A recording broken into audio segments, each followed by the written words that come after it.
Oh, it's so gloriously sunny outside. Doesn't it make you want to frolic around like a goat in the field? I certainly do want to do that, apparently, because, yeah, things. Anyway, hi, I've got a battle here against a guy who's called Peeb4yougo2bed. He has a very, very sage advice in his name there. I thought it was pretty sage advice. That's why I decided to play him. So anyway, I've got a game here. It's an NU one, because I want to do some NU. I like this NU set of guys. I feel like I'm bonded with them. They're a set of dudes who I feel a connection to, and I enjoy using. So anyway, Cacturn's in the lead spot, and I kind of underestimate Swallow.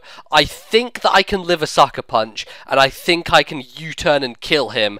But apparently it's a life orb sucker punch with stab from a Cacturn. Apparently Swallow's defenses aren't too hot, so I guess I did a bit of an underestimation there, but, you know, I mean an overestimation. Underestimated Cacturn, that is. So there you go. That's what happens. Sometimes you lose and sometimes Swallow dies. It's all part of the game, so whatever. But I'm going to go into Zedebra, my Zedebra here, and I go for the Flame Charge because I thought it might do a bit more damage than it actually ends up doing. It actually doesn't do too much, which isn't great. And he lands a Tita Dance on me, which is really freaking frustrating.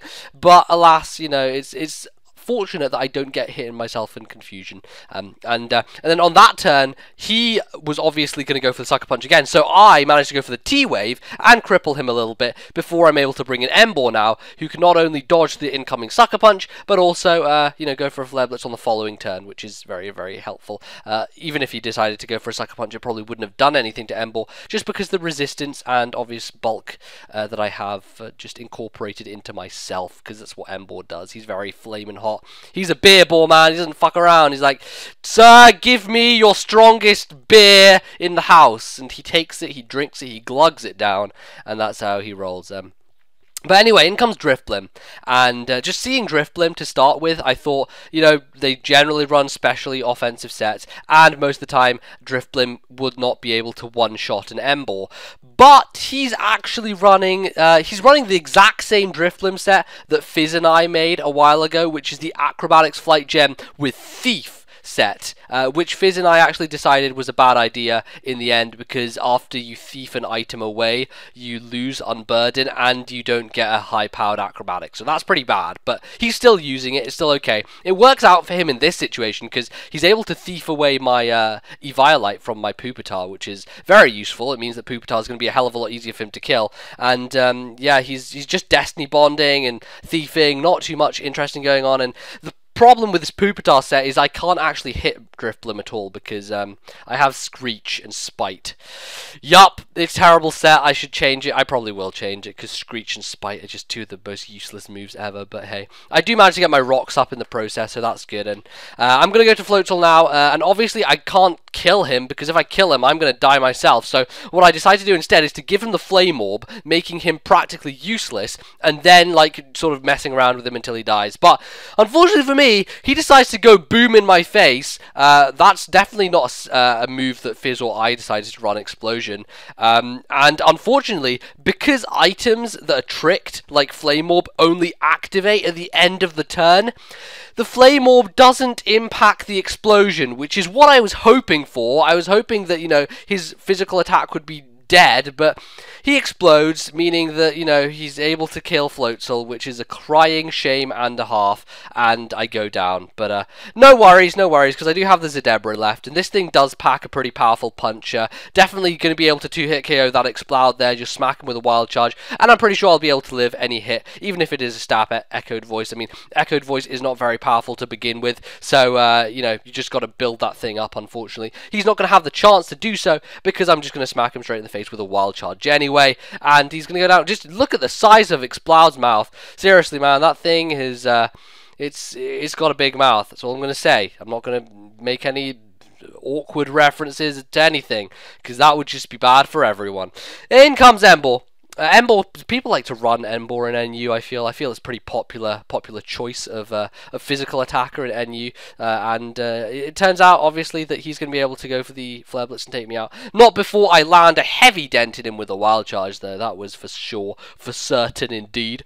Managed to take him down at over half, and leaves me a nice window here because I know that he's probably going to be choice locked, either banded or scarfed. I think he's scarfed. I think the Zebra outsped him just because it's faster than Scarf Embor, probably. I don't think that's banded damage, to be honest. I mean, it might be, but whatever. I know that I can kill him with an earthquake, so that's exactly what I do. Hit him with that, and he goes down, which is great. Unfortunately, you know, he has a Braviary, and the problem with this Pupitar is the fact that it cannot take any hit against. I mean, I can't hit him because all I have is Earthquake, right? You see what I'm saying?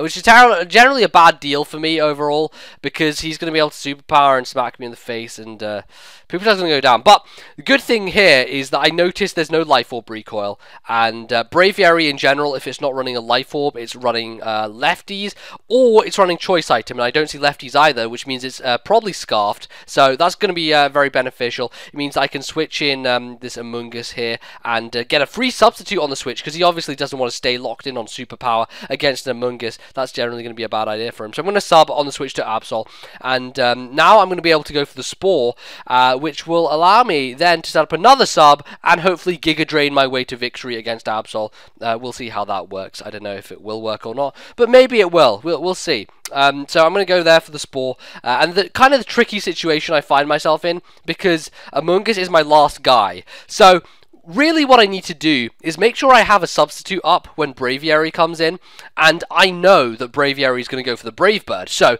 my game plan here is to sub up with Among Us and keep substituting until the point where he is at low enough HP for me to kill him with a Hidden Power Fire. Now, I didn't know how much Hidden Power Fire was going to do. It is a neutral Hidden Power on the Braviary, and I haven't got any special attack investment in this Among Us, so it's going to be difficult, I guess, to be able to kill him from a certain range. So I just keep subbing, and I'm going to sub until I practically cannot sub anymore. So after this one, I'll get one more up, and then I'm hopefully going to be able to go for the Hidden Power Fire on the following turn, and hopefully after the recoil from this, it should be enough to take him out. Now, I was pretty happy in the fact that I had Stealth Rock up during this match. It basically allowed me to, you know, do a little bit more damage to this Braviary and basically bring it to the point at which I was able to eventually land this hit with the Hidden Power Fire and take him out. Now, as you will notice, Absol is asleep. Unfortunately, I don't have a substitute up to protect myself with, and I don't have enough HP at this point to put one up. So, what I'm going to have to do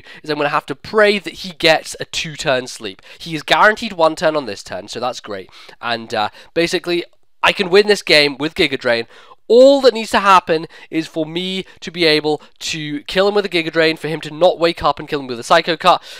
But, ladies and gentlemen, it would appear that Lady Luck wants to screw me in the ass, because Absol is going to wake up and is going to get off the Psycho Cut, and even more so, is not going to die from Life Orb recoil, so he's going to live by a smidly idly idge, and he's going to take the game very, very narrowly. Such a close one, but a lot of fun. I do like NU. I did fuck up quite a bit at the beginning, mainly because I was, you know, doing stupid things like sacrificing Swellow for no good reason, and Swellow really would have been a help this match had I not just let it die for no reason. But hey, that's what happens sometimes. Lapse of judgment causes you to fail a bit, but whatever. It was a fun match nonetheless. Definitely good game. So you can check out his channel. Maybe it's Peeb4yougo2bed. I don't even know what his channel is, but he's got a cool name, so you can congratulate him on it. That is sure, for sure. Otherwise, I'll see you guys next time. Thank you very much for watching, and goodbye.